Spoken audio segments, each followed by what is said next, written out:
Looking around the beautiful manor house and elegant gardens of Groombridge Place, it is easy to see why it has long been a favourite with movie makers.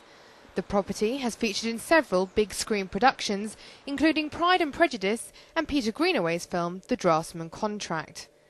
Inside, oak panelling features in all the major rooms, but years of neglect have meant returning the interior to its former glory was a big undertaking.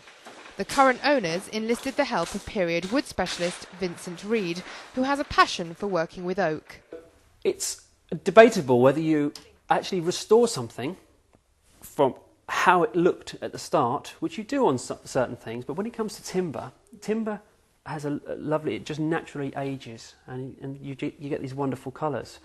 And then you start to think, well, we can't really spoil 200 years of natural ageing and wonderful patterning. You cannot remove that, because that's part of its charm and its value and so forth. So you then start to think, well, okay, we've actually got to, if we're doing a room like this, we've got to reproduce what it would have been like if it hadn't have been touched.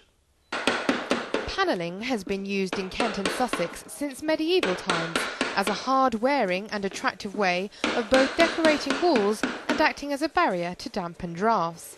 Vincent's team of experts are working meticulously to preserve as much of the original work as possible by using traditional techniques that don't remove the character or patina of the wood.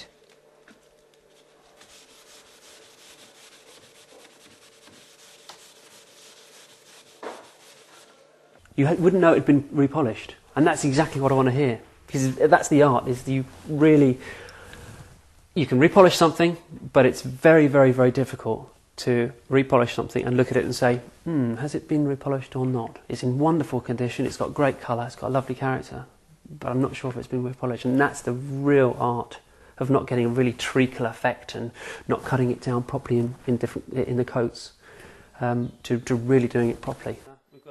It's hard to believe that this stunning panel was once coated in thick blue paint after a drastic redecoration in 1900. But chemical strippers are too harsh, so it all had to be carefully removed by hand. Restoration is a dying trade, and it's becoming increasingly hard to find qualified restorers. But at least now the true value of the craftsmanship has been recognised.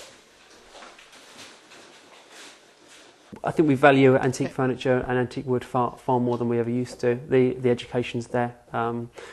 We just realise that the quality of a piece of antique furniture, a bit of panelling that's been handmade in the 17th century with a tallow lamp and hand tools, it can't be reproduced. It's impossible. So therefore, I mean, we can try and reproduce it with a machine, but it's not the same.